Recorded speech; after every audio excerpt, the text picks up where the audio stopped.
Ловлю мгновение ускользающего дня.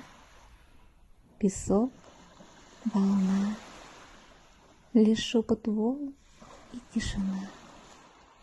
Дорожкой света словно говорит луна, как соткан мир вокруг из лучиков тепла, что все усилия потрачены не зря, как важно помнить не о стойкости ума. Текут минуты, кажется, домой пора. Благодарю я мир за искорки тепла, за волны, за луну, за ночи, облака. Благодарю за то, что есть и мир, и я, за день, что учит снова осознать себя, за чуткую заботу благодарна я.